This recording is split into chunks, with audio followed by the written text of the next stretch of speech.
Good afternoon, everyone. Thanks for joining today. My name is Neil Jablonski, and I will be your moderator today for the Production Technology Forum. Before we get started, just a few housekeeping items that we need to go over, of course. And if you've been on any of the NCMA meetings so far, they're using different platforms, but today we're using the Zoom meetings platform. Attendees may participate in the session by unmuting your line and by participating in facilitated discussion area. So you'll see at the bottom of your Zoom meeting areas where you can put questions in, raise your hand, and so forth. If you need any help during this session, please do not hesitate to call on the staff at NCMA. Randy Hertzberg is our contact for this session, and her contact information is on her cell phone is 443-996-0783. Please note that this session is being recorded, and by participating in this meeting, you are consenting to being recorded. Hopefully that's not an issue for anybody. For many of us, we've been through this antitrust policy many times, but again, it's worth noting again. So please note we are following this meeting according to NCMA's antitrust policy, which can be found on the Midyear event website. All participants are expected to exhibit professional behavior in compliance with this policy, as well as NCMA's anti-harassment policy. As noted on this slide, please refrain, intervene, or disengage from inappropriate discussions and report any concerns directly to an NCMA staff person. If you see on the screen right now, we have a number of different sponsors. We'd like to thank them for their generous support. You can also visit the NCMA Midyear website to get further details and links to their specific websites.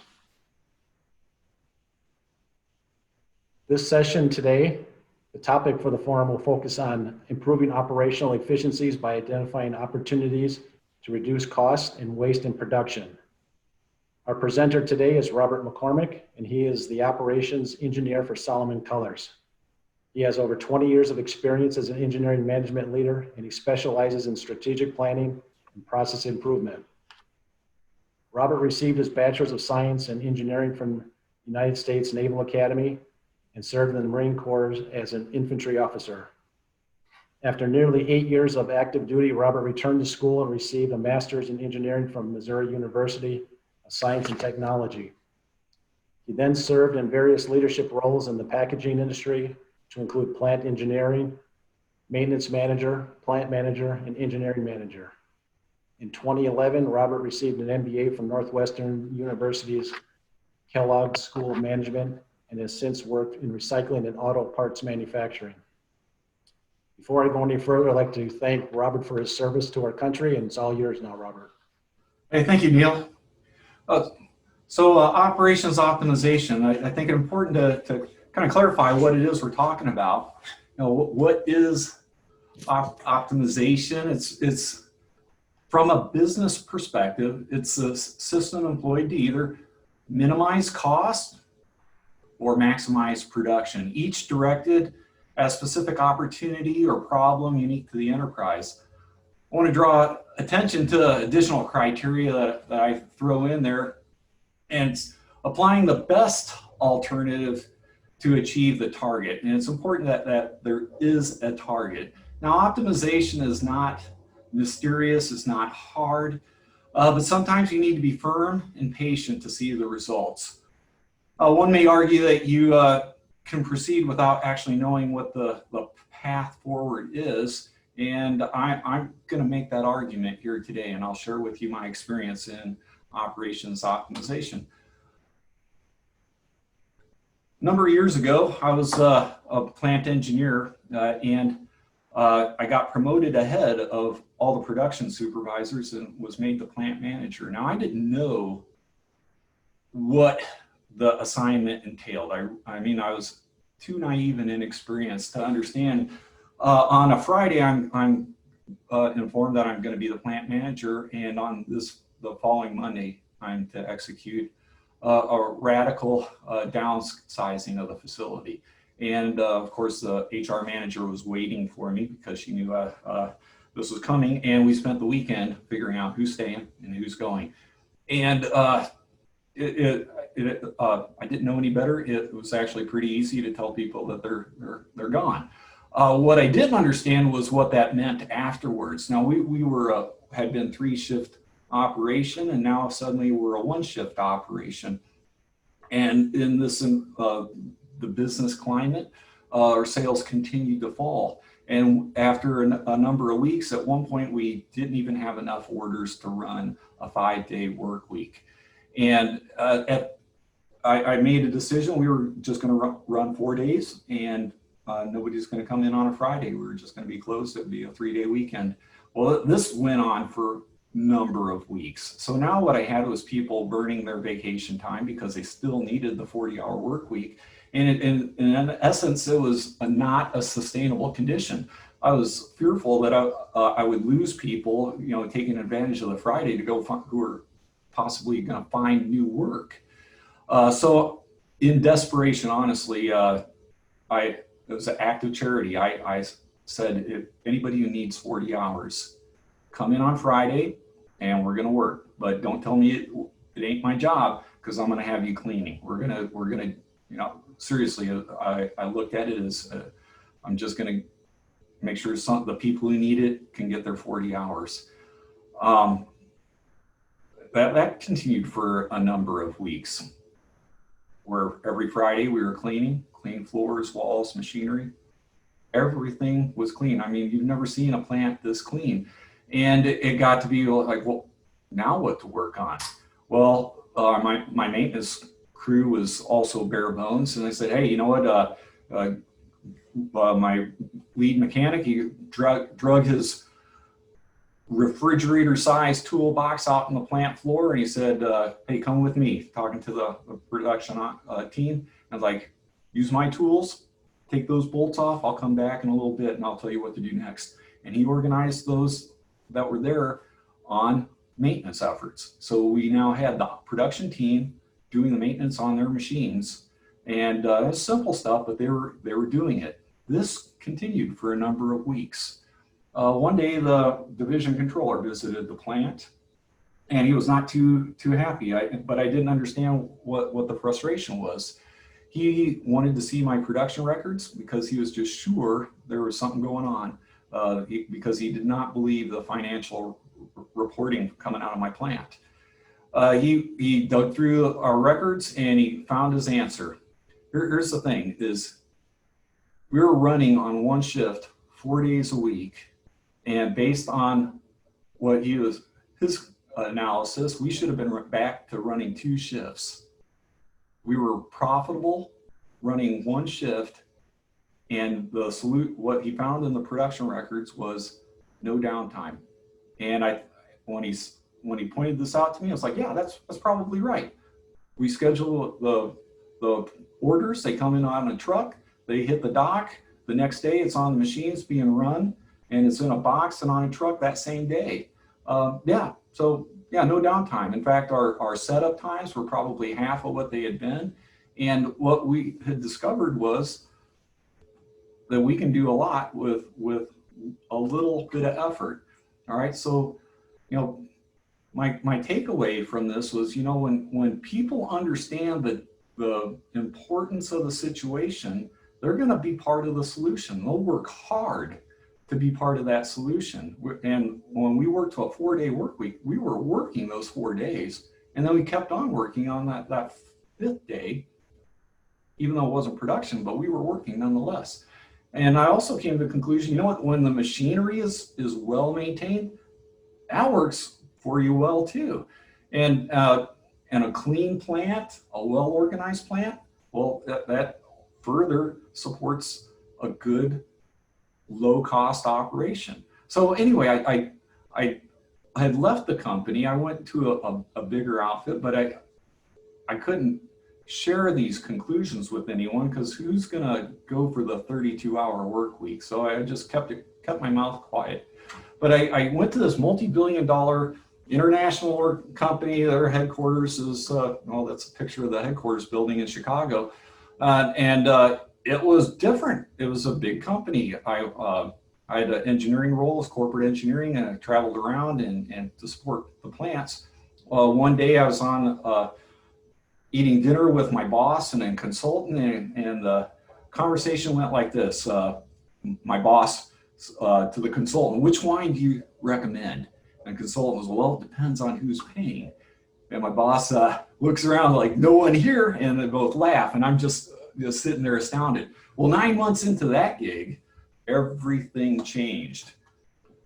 We got spun off and acquired by a private equity. And private equity, they were not subtle.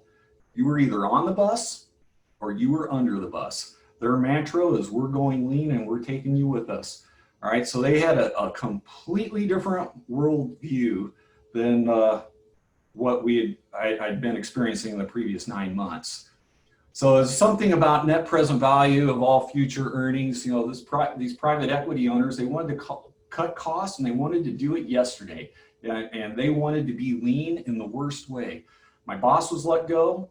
His boss was let go. Everybody I worked with in corporate engineering, every one of them was let go. 13% of the salaried workforce was let go in a single day. And this continued in a random fashion for the next 6 months. People would come into work in the morning, go to log in on their computer, and they'd hit the enter, and it would say error. And that's how you knew you were let go. All right, so somehow they forgot about me. I sincerely believe they just flat out forgot about me. So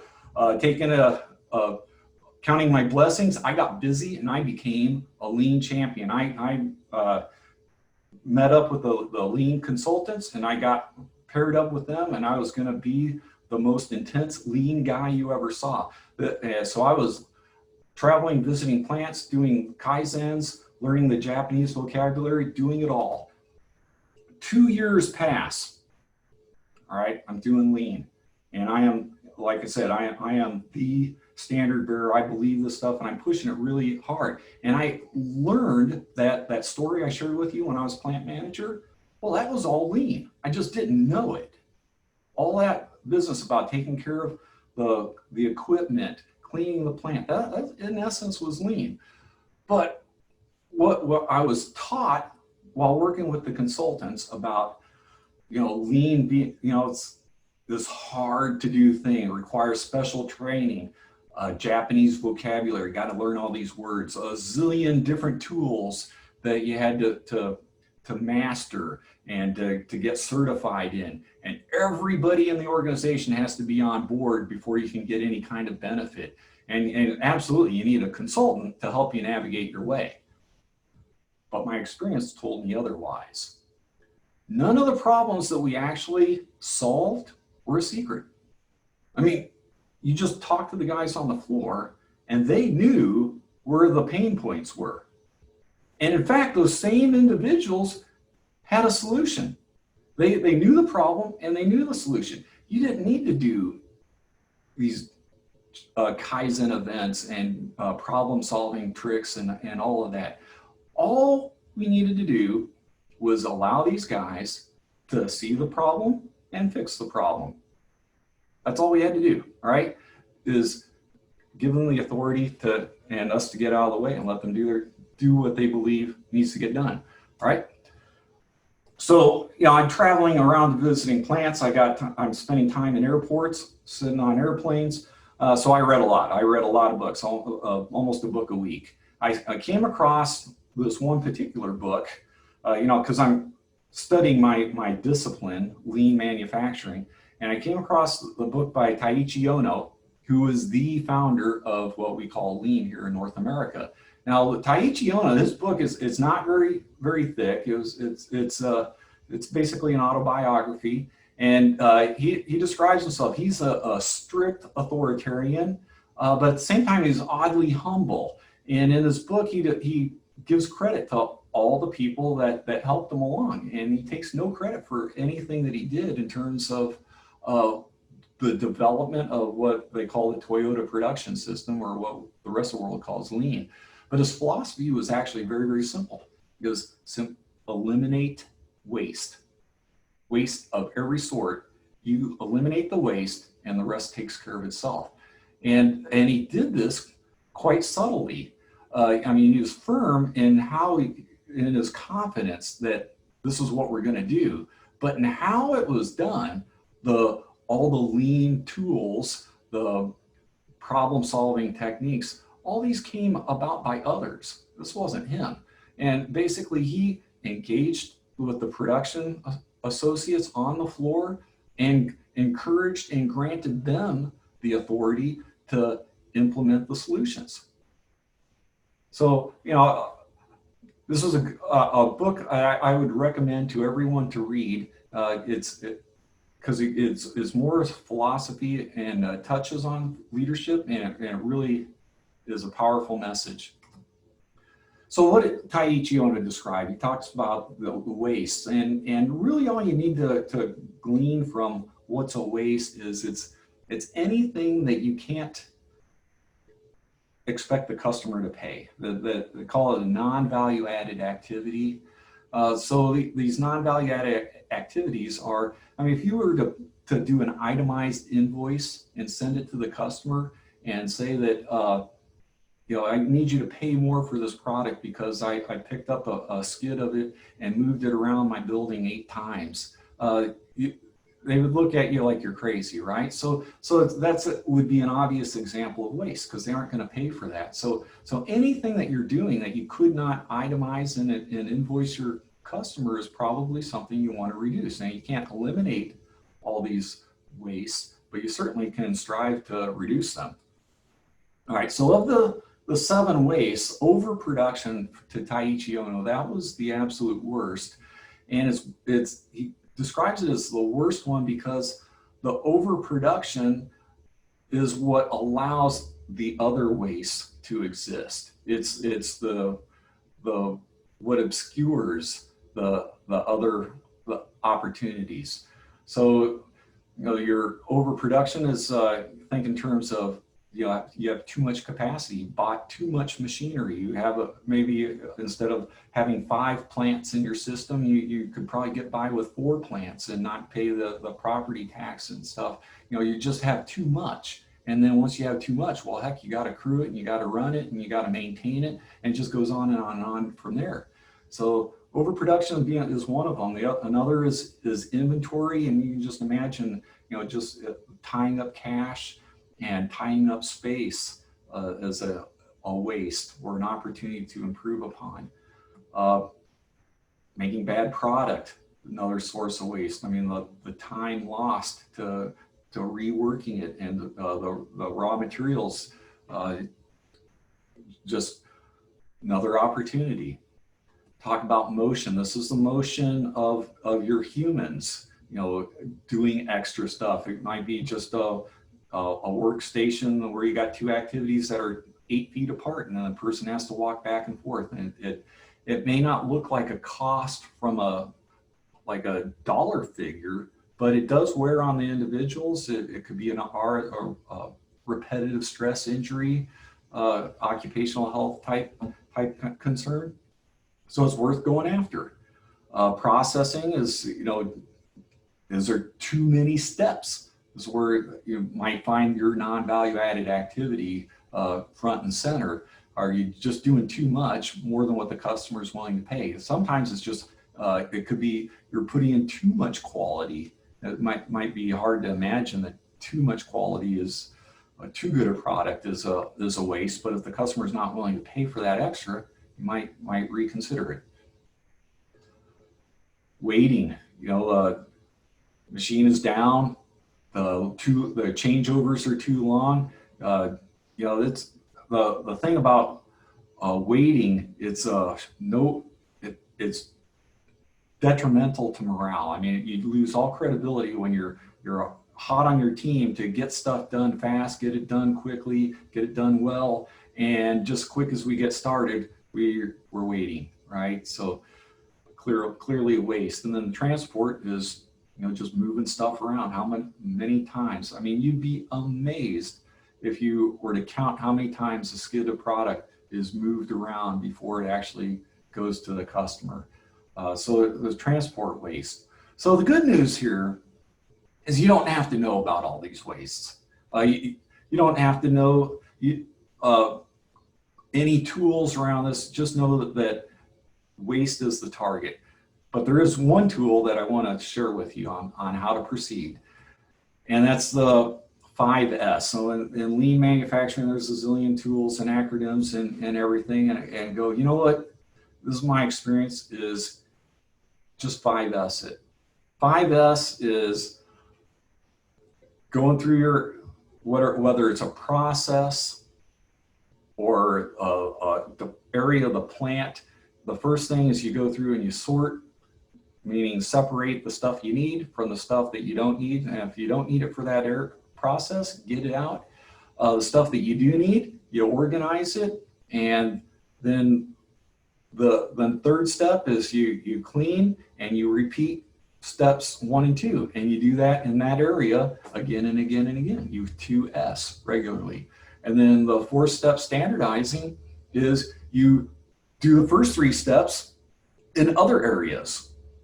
So you're doing the sort and set in order, and you just expanded it to other areas and improve upon that with the cleaning and shining, right? And then the last one is sustain. You're doing the first 4 S's, but in other areas without being told, right? And that's the key thing, is now you internalized it and it became part of your routine. But we're just not that good. So let's keep it super simple and just 2S again and again and again. That's it. And that's when I say this from my perspective, lean can be boiled down to just whatever the process is that you're looking at.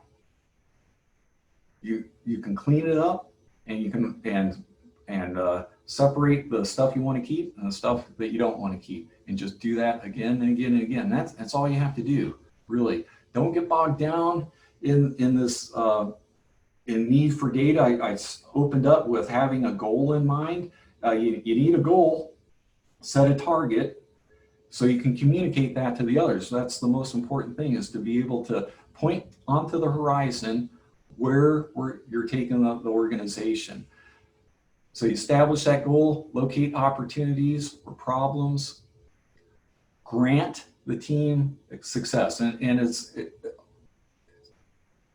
it seems like you shouldn't have to say that, but the truth is, people don't know that they have the authority to act. They honestly don't. So you got to make it clear, say it again and again. I use a conversation when somebody brings an idea to me. I go, hey, do me a favor, share that with your supervisor and let me know what he thinks. And I put the responsibility back on the person and go and follow up and ask him if he's going to allow you to do that. Just straight up ask him if you can go ahead and do that. I'll support you. And it's just a way to encourage people to act on their ideas. Now, you want to measure progress as you go. Now, the thing is, some things are easy to measure and some things aren't so easy to measure. And I don't get hung up in what the value is. Sometimes it's good enough to just do that thermometer thing like on a fundraiser and just go, our goal is 100% and we're 25% now. And so measuring your progress doesn't have to be an actual value. It could be just how we feel we're going along, right? And then with the team, you celebrate the victories as we're moving, because it's all good stuff. And if you do this and really live by that third element, the granting authority to succeed, you'll be amazed at how much gets done. And you want to repeat and encourage this back to my 2S. You just do it again and again and again. So I mentioned about the data, not getting hung up with that. In the Vietnam War, we had the Defense Secretary McNamara, and I read this analysis. This isn't him per se. This is a historian reflecting on McNamara and his body bag or body count metric. But it's not altogether wrong. The thing you have to realize that the data, if you're going to measure it and act on it, has to be meaningful. All right. So just because it's there doesn't mean you want to act on it. You recognize what's meaningful. And again, it's not a math exam trying to do a statistical probability analysis and fun stuff like that. No, it's just, I need enough information to make a business decision, just a directional decision. Do I need to go left, or do I need to go right, or stay the course and press on? And I only need enough data to do that. It's not about precision, it's about direction, okay? And that's pretty much my take on the optimization from my experience. And I know I ran through that really quick, and I guess I'll turn this back over to you, Neil.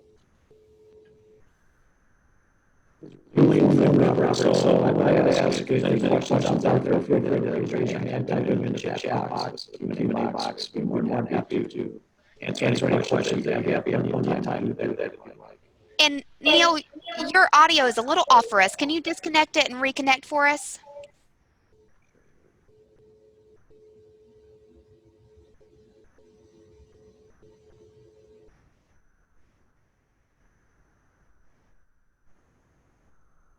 Can you hear me now? No, it's not any questions. In the meantime, I think what Neil was trying to say is that if you guys want to either raise your hand, questions in the chat box, we'll be monitoring that. We'd like this to be interactive. We know, just as Robert said, that a lot of the answers to our own plants lie within you guys, so and ladies.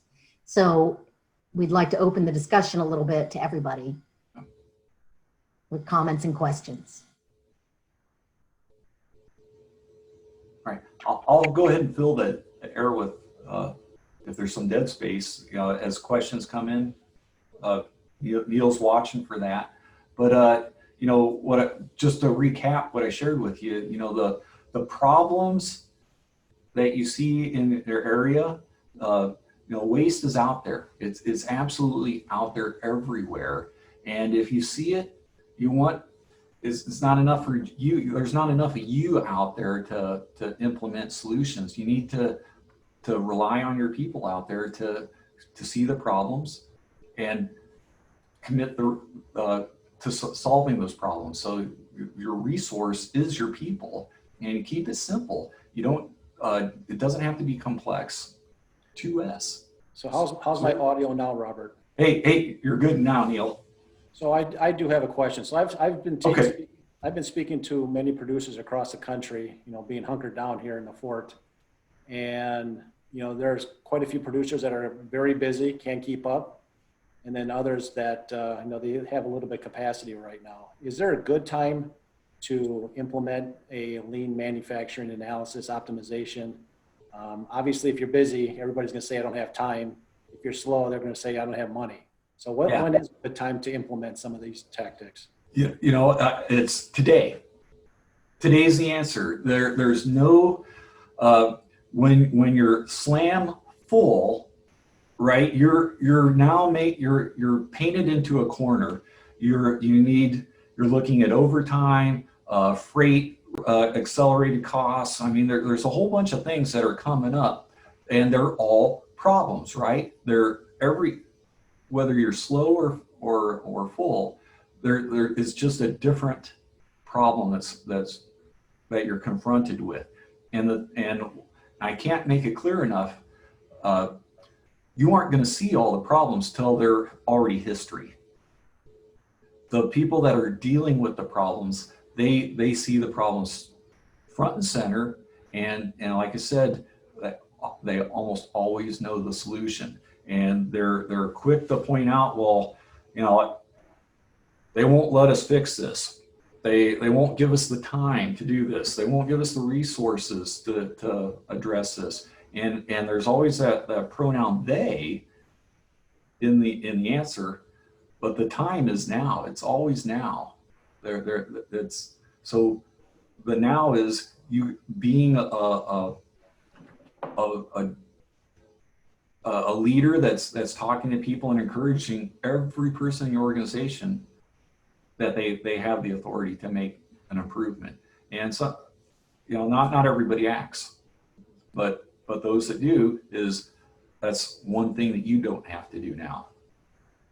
So we did get a question from one of the participants, and I'll read it off to you. You can Okay. perhaps interject. So the question is, I find that in a time of construction, there is a minimum shift that still has some good efficiency. And this person finds a 10-hour shift to be about the minimum. Does anyone do much less than that and still experience good efficiency? So it sounds like it's, production shifts. What's a good number for efficiency? Yeah,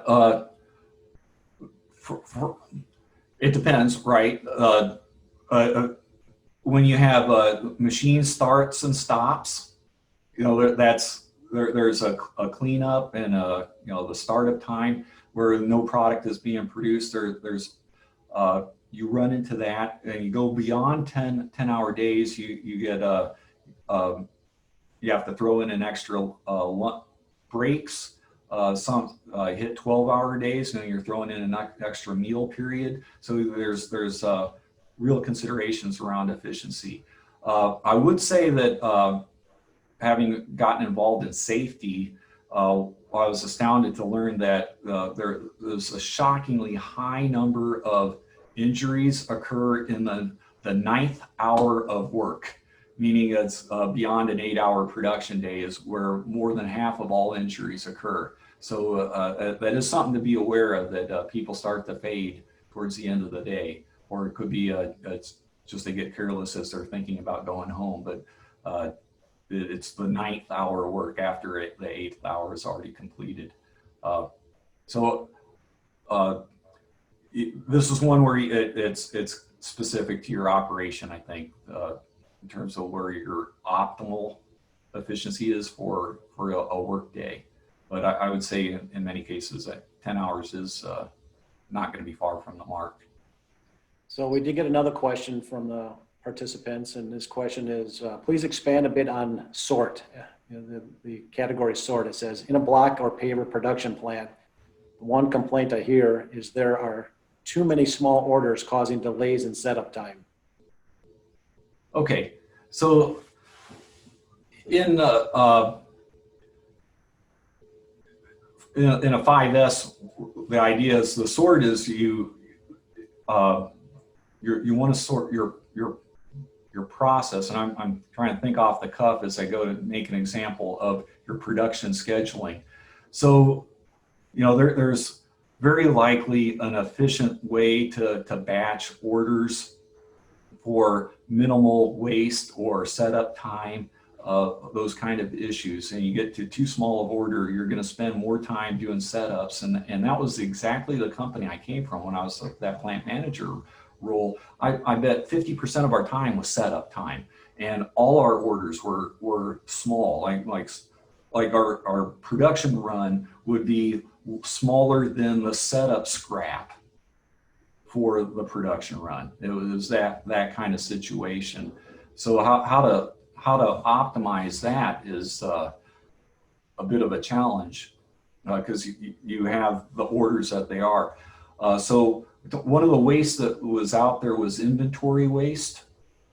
All right, sometimes inventory is your strategic advantage, right? So you run your operation with the intent of building inventory. So say you have a whole bunch of small production runs, because that's the orders from your customers, and you go, you know what, I can't take on the lost production capacity for all the setups, so I'm just going to run these little orders, make them larger. Some of the order goes to the customer as the order, and the rest goes to inventory. So inventory by itself isn't a waste if it's used to offset something else. I don't know if that really helps with the question on sort in a small production run. So I have a question as well. So Okay. Consultants, obviously there's a consultant for everything nowadays, and it sounds like perhaps you didn't have a great experience with consultants. Do I need to talk my younger college son not being a consultant in industrial engineering, or what's your opinion of consultants? Consultants, they absolutely have a utility in our organizations. There's a bit of a marketing ploy and you know, most consultants anyway, you know, they want to be relevant and they want to feel needed so that they can get another paycheck, right? So there's an incentive for them to make sure that you believe that there's some complexity that they and only they can help you with. And so that's really my frustration with the consultants is they have a bias to overcomplicate when it's not necessary, to create an exclusivity that only they can help with. But there absolutely are times where you need their unique skill sets. You know, I think in terms of like a doctor or a lawyer. So, you know, I don't want to presume that I could replace them because they have a very clear skill set. So there's times where you need consultants, absolutely. But they shouldn't be a long-term part of your organization. They have you got a problem they help you with, and then you move on. They don't need to be hanging out looking for another job in perpetuity. Great. So we have about 47 participants on this forum. So there's got to be more questions out there. Otherwise, you know, we're going to shut her down. You know, you guys, this is a freebie, and take it while you can. Well, while we're waiting for other questions, I'll throw in one that was a colleague shared with me here this morning. And he goes, you know, I've got a couple of really good top-notch employees, but I need more of them. How do I clone my top performers? And because if I could do that, then this whole notion of identifying the problems on the floor and giving them the authority to proceed and make the improvements, well, it'll take care of itself. And I go, well, that is the challenge of leadership. That's not an optimization problem. That's not an engineering problem. That's a leadership opportunity to take the average guy and make him the outlier, like the one or two that you already have. How do you make more people the outliers? Well, not everybody can be. So don't lose sleep on that. But there's a lot of people who want to be better. They really, really do. They just don't know how to go about it. And so you need to spend time on the floor talking to your people. I have an espionage business going on right now. I have little spies everywhere, and I talk to them when I travel across the floor from one building to the next, to one department to another. I have people that I talk to, and I ask them how they're doing and have conversations with them. And in these conversations, back to my 2S, I do it again and again and again. I'm constant touch points with a lot of people, not necessarily daily, but certainly weekly, following up with them, encouraging them to share ideas, and I extract from them. I mean, it takes more than a few weeks or a few encounters before I really get the story from these guys. What's the real problem?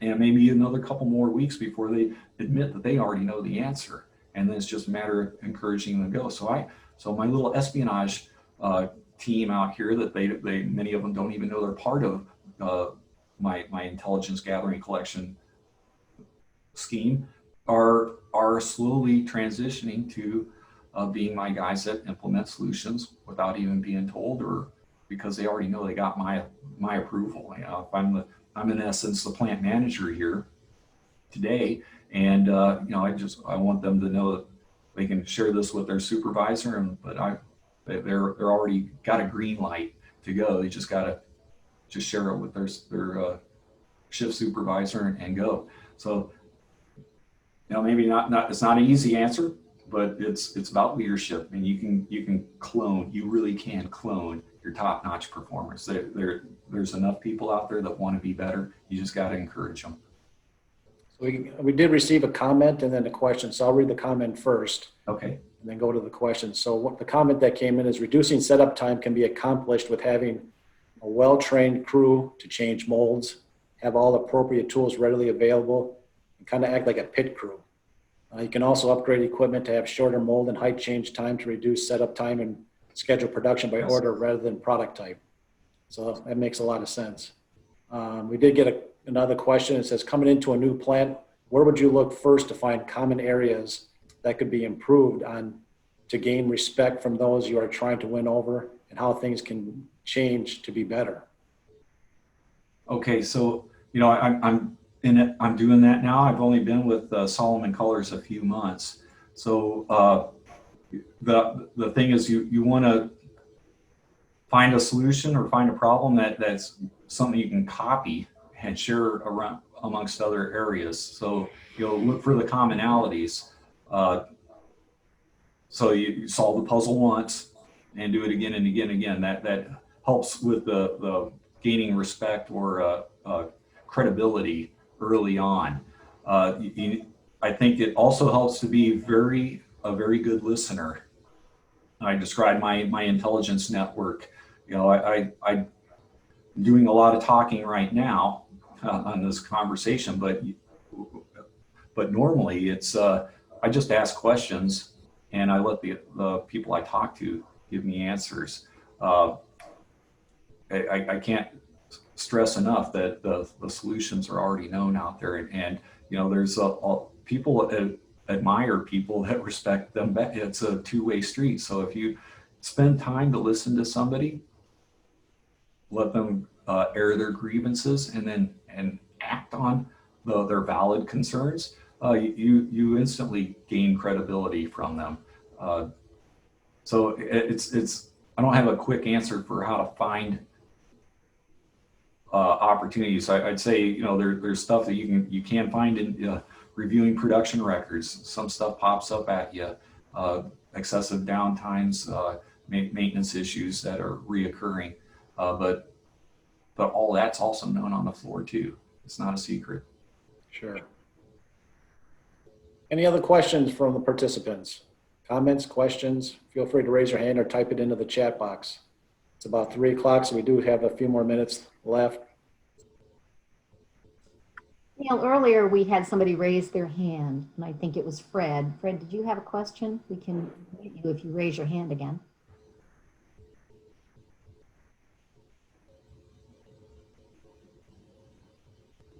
Hi, everyone.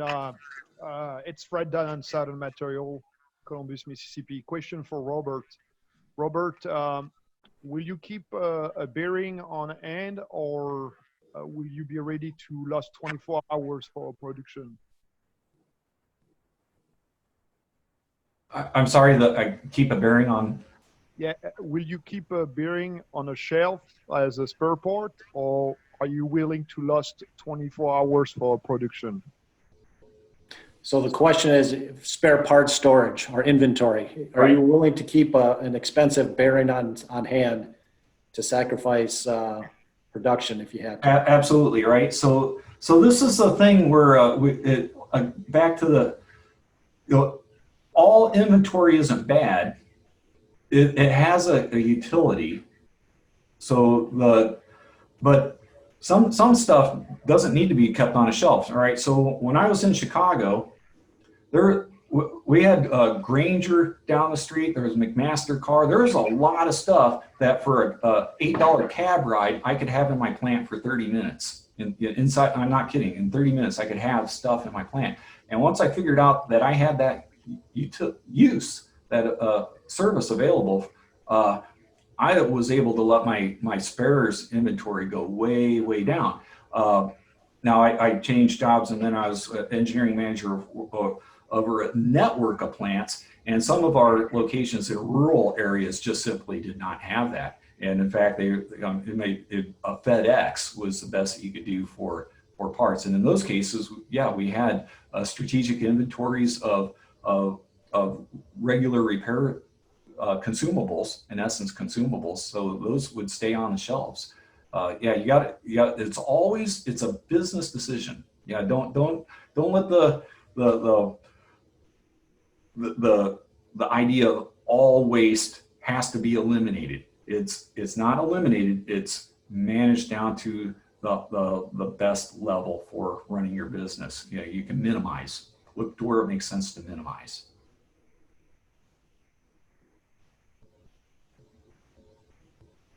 Any other questions, comments, experiences?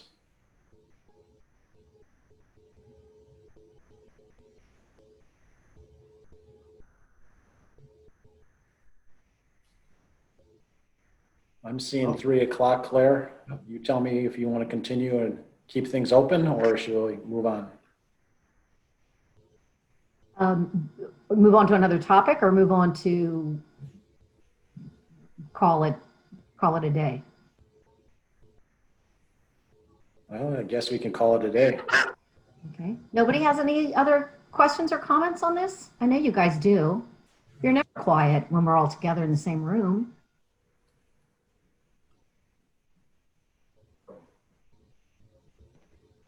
Okay. All right. Well, I think we can call it then. We shall call it a day. All right. There should be one more slide. Yep. I think. There we go. So again, thanks for joining the production forum today. I thought it was very informative. You got some good interaction from the presenters as well as some of the participants. I'd like to thank Robert for his insight. I'd like to thank the sponsors for supporting us as well. You should be getting notification about completing the poll or survey at the end of this, so please provide your comments. Next up, still got some things going on today. 4:30, we got the unit design competition. Again, with the Concrete Women's Connect is out there at 4:30. Later on this evening, we have cooking with garlic. I don't think that's going to be kind of interesting. So Donna, Dean, and Rocky are going to be, I guess, competing. Is this a big competition, Claire? I don't know. I haven't seen much about it. Yeah, no, it's a big competition. You see, they did not ask me to compete. So my money is on Rocky Fasano. Yes. Okay. Good. Rocky made a call earlier, but I think he might be gone. Looks like later tonight we have a barbershop with Bob and Terry, so that should be interesting as well. So again, thanks for joining, and wish you guys could have been here to Milwaukee. It's been a beautiful week. We had a lot of things going planned, but with the virus, things got screwed up, as you say. So hopefully next year we can do the same thing in Milwaukee. Thanks again for joining. Thanks for having me. Thanks, Neil. Thanks, Robert. Thanks, everybody.